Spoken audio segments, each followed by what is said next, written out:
அதிமுக நடத்திய திருமணங்களில் மணமக்கள் தலையில் அம்மா ஸ்டிக்கர் ஒட்டிய விவகாரம், தனியார் அமைப்புகள் வழங்கிய வெள்ள நிவாரணப் பொருட்களில் முதலமைச்சரின் படம் ஒட்டப்பட்டது பெரும் சர்ச்சையையும் விவாதத்தையும் ஏற்படுத்தியது.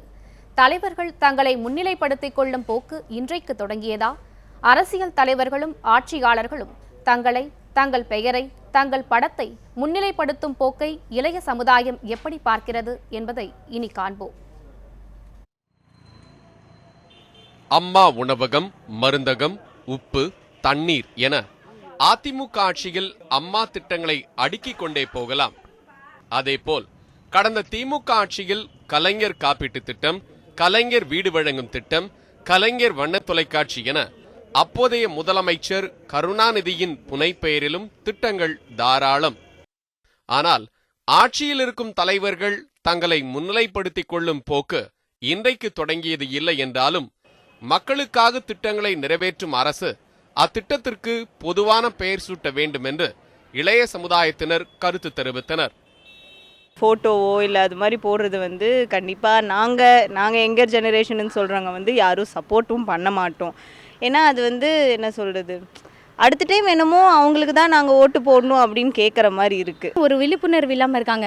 அவங்கள பொறுத்த வரைக்கும் ஏதாவது ஒரு பொம்மை பார்த்தா அம்மா பொம்மையா இல்லை ஐயா பொம்மையா யார் பார்த்தாலும் சரி, அப்போ இவங்க தான் பண்ணியிருக்காங்க அப்படிங்கிறத ஒரு மூடத்தனமாக நம்பி மக்களும் இருக்கிறதுனால அவங்க அதை யூஸ் பண்ணிக்கிறாங்களே தவிர, மக்கள் ஃபஸ்ட்டு மக்களுக்கு முதல்ல விழிப்புணர்வு வரணும்.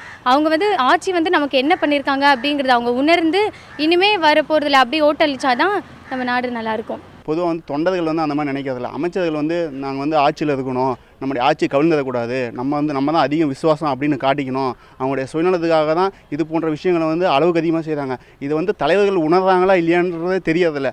அதாவது நமக்கு இது பெருமை, நம்மளை தூக்கி வச்சு கொண்டாடுறாங்கன்னு நினைக்கிறாங்க. ஆனால் மக்கள் எள்ளி நகையாடுறாங்க. பேனர், போஸ்டர், ஸ்டிக்கர்கள் மூலம் பரப்புரை நிகழ்த்த ஆளும் கட்சிகள் மக்களின் வரிப்பணத்தை வீணடிப்பதை விடுத்து அப்பணத்தை மக்களின் நலனுக்காக செலவிட வேண்டும் என்றும் இளைஞர்கள் கோரிக்கை வைக்கின்றனர். பல இடங்களில் பேருந்து நிறுத்தம் எது என்று தெரியாத வண்ணம் புகழ்ச்சி விளம்பரங்கள் இருப்பதாகவும் அவர்கள் வேதனை தெரிவித்தனர். கவர்மெண்ட்டுடைய லோகோ தான் மேக்ஸிமம் வைக்கணும். எனக்கு தெரிஞ்சு அவங்க கட்சி டெவலப் ஆகிறதுக்கு தான் வைக்கிறாங்க. பட் அது யூஸ்ஃபுல் இல்லை.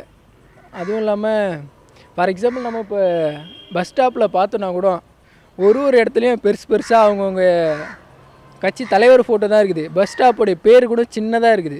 ரொம்ப கஷ்டமாக இருக்குது. எங்கேயாவது போயிட்டு நம்ம இறங்கிட்டு என்ன ஏரியான்னு தெரிஞ்சுக்கணுன்னா கூட பஸ் ஸ்டாப் பேர் எங்கே இருக்குதுன்னு சின்னதாக மூலையில் இருக்குது. அதை படித்து தெரிஞ்சுக்கிறதுக்கு கூட ரொம்ப கஷ்டமாக இருக்குது. தற்போது சுய விளம்பரத்தின் ஒரு புதிய மைல்கல்லாக மணமக்களின் மீது முதலமைச்சர் ஜெயலலிதாவின் படம் பொறித்த கிரீடம் சூட்டியது தமிழக அரசியல் கட்சிகளின் அவல நிலை என்றும் மாணவர்கள் கருத்து தெரிவித்தனர். டேக் எல்லாம் போட்டிருந்தாங்க பொண்ணு மாப்பிள்ளைக்கு. அது அவங்களுக்கு ஆசீர்வாதம் மட்டும் பண்ணால் போதும். இப்போ இந்த டேக் போடுறதெல்லாம் தேவையில்லாத வீண் விளம்பரம் தான். இதனால் அவங்களுக்கு என்ன கிடைக்க போகுது? ஒன்றும் கிடைக்கிறதில்ல.